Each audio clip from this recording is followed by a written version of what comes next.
نحمده ونصلي على رسوله الكريم اما بعد فاعوذ باللہ من الشیطان الرجیم بسم اللہ الرحمن الرحیم۔ کتاب سنی بہشتی زیور حصہ دوم۔ یہ کتاب PATF اسلامک انفو کی جانب سے ریکارڈ کی جا رہی ہے۔ عنوان: آدمی اور جانوروں کے جھوٹے کا بیان۔ مسئلہ: جن جانوروں کا گوشت کھایا جاتا ہے، چوپائے ہوں یا پرندے، ان کا جھوٹا پاک ہے، جیسے گائے، بیل، بھینس، کبوتر، تیتر وغیرہ۔ یوں ہی گھوڑے کا جھوٹا پاک ہے۔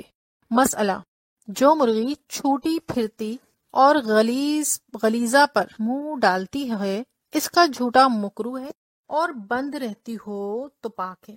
یوں ہی بعض گائیں جن کی عادت غلیظ کھانے کی ہوتی ہے، ان کا جھوٹا مکروہ ہے، اور اگر ابھی نجاست کھائی اور اسی حالت میں پانی میں منہ ڈال دیا، یا بیل، بھینسے، بکرے نے حسب عادت مادہ کا پیشاب سونگھا اور اس سے اس کا منہ ناپاک ہو گیا اور اسی حالت میں پانی میں منہ ڈال دیا، تو ان صورتوں میں پانی ناپاک ہو گیا۔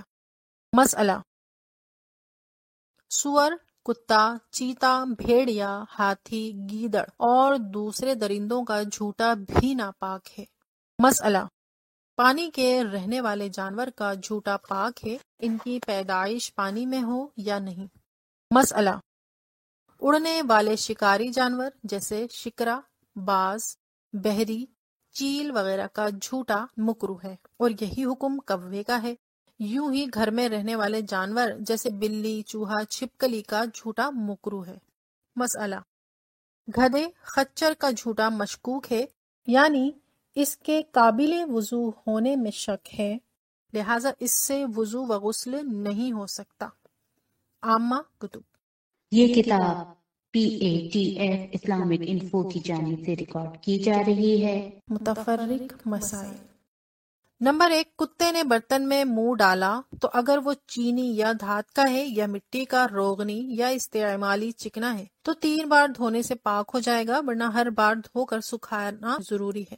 یوں ہی چینی کے برتن میں بال ہو اور برتن میں دراڑ ہو تو 3 بار سکھا کر پاک ہوگا، فقط دھونے سے پاک نہ ہوگا۔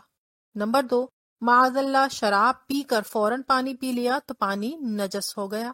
اسی طرح شراب خور کی مونچھیں بڑی ہوں کہ شراب مونچھوں میں لگی تو جب تک ان کو پاک نہ کرے، جو پانی پیے گا وہ پانی اور برتن دونوں ناپاک ہو جائیں گے۔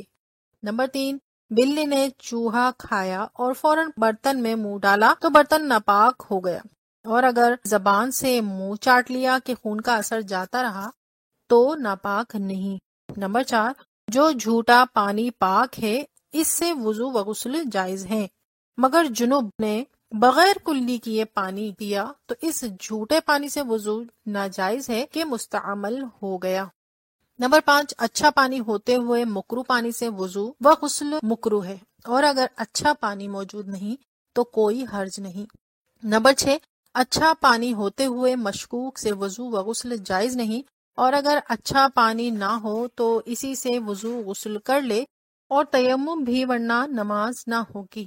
نمبر 7، مشکوک پانی اچھے پانی میں مل گیا تو اگر اچھا زیادہ ہے تو اس سے وضو ہو سکتا ہے، ورنہ نہیں۔ نمبر 8، مٹکے کو کتے نے اوپر سے چاٹ لیا تو اس کا پانی ناپاک نہ ہوگا۔ نمبر 9، مشکوک جھوٹے کا کھانا پینا نہیں چاہیے۔